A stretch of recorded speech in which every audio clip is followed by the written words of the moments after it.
Good afternoon, everyone. As I begin, I'd just like to acknowledge that I am coming to you from traditional Treaty 6 territory, in land that the Métis people share a very deep connection with. This weekend, while many Albertans will be home with their families celebrating the holidays, there will also be Albertans who are out working. Albertans who took on extra shifts over Christmas to serve customers or perhaps maintain critical operations. Albertans who took work over the holidays just to put a little extra money away or to make sure that they have enough to make ends meet. In this time of huge inflation, squeezing household budgets, I expect many Canadians are doing the same thing.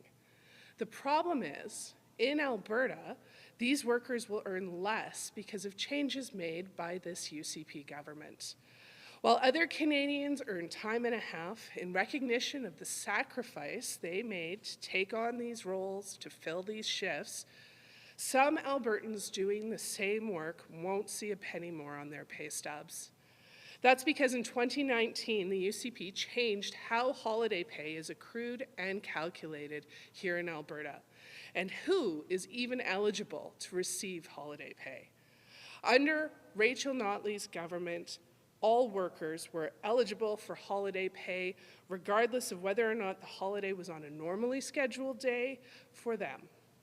This year, because Christmas and New Year's Day both fall on a Sunday, some Albertans will not receive general holiday pay, unlike every other worker in all other provinces.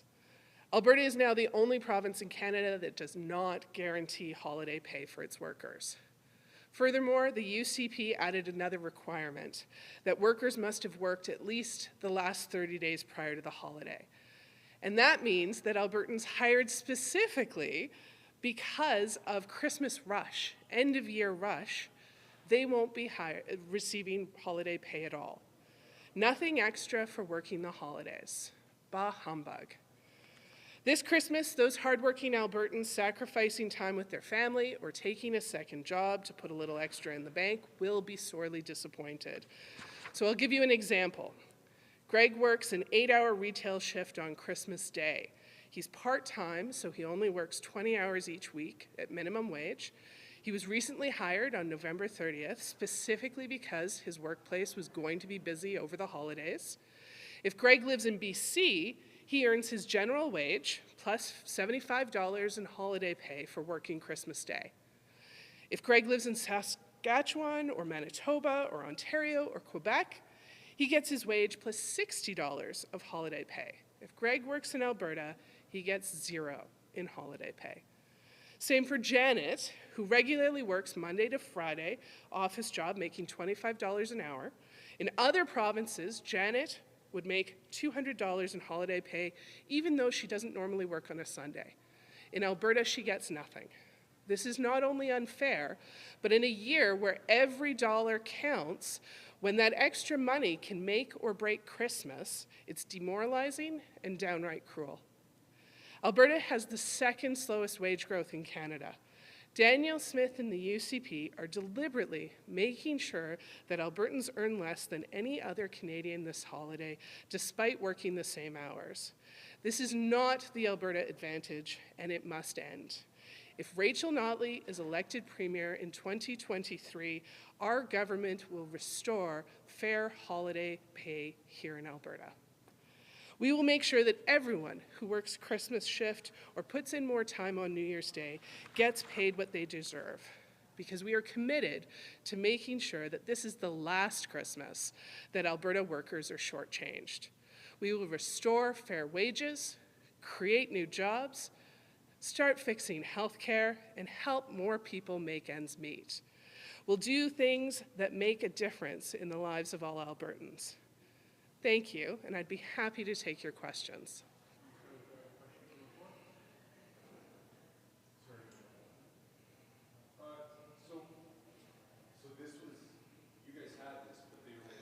That's right. So in 2019, they took away holiday pay in these two different ways that we talked about. At the same time, they were de-indexing taxes, taking the cap off electricity prices, increasing tuition. So this is just one of the many, many things the UCP government has done to make life more expensive. Now here we are with huge inflation, family budgets are crunched, and Christmas and New Year's Day fall on a Sunday.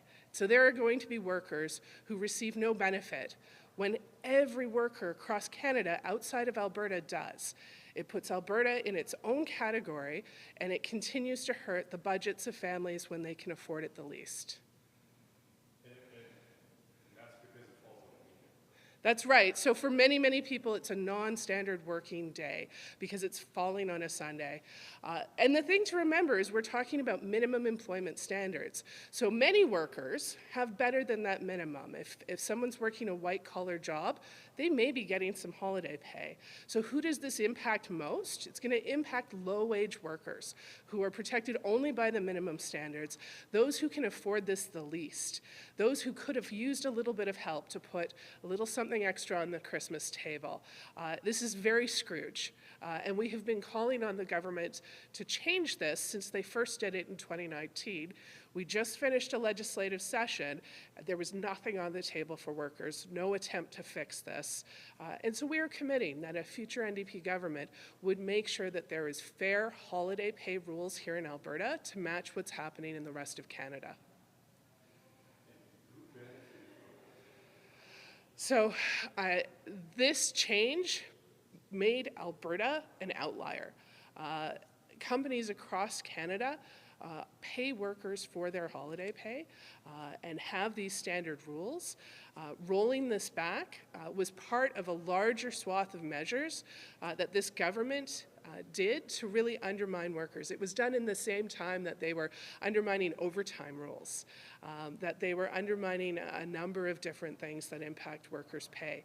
So we have a government right now that doesn't have a labor minister, that doesn't have someone who's there advocating for workers and fair workplace rules. And we need to get back to focusing about Alberta families and basic fairness, making sure Alberta workers are being treated equitably with other Canadians. And speaking of pay, legal aid just got a deal. How important is that to Alberta? So the legal aid system is incredibly critical, and it's fortunate that the UCP government did not maintain the NDP 2018 agreements that had been signed. They said that tariffs couldn't have been raised, and as a result, cases were put in jeopardy, and there has been a lot of chaos and damage done. So we're glad that they've finally now increased that, but they haven't listened to all the demands. They really need to be listening to the workers at legal aid, to the lawyers, to the council, who've been clear about what they need. Instead, the UCP government, when it came to our legal aid system, allowed chaos and put cases at work. Very frustrating to see it finally get to this point. They need to be doing much better.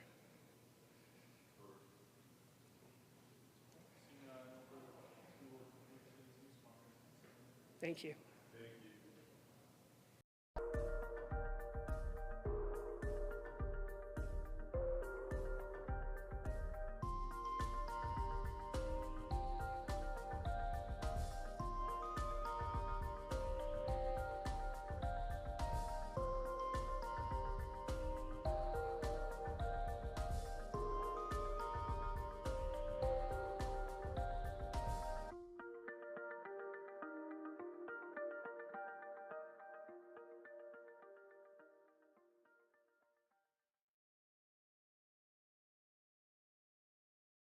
Thanks so much for watching, and to learn more, check out albertasfuture.ca.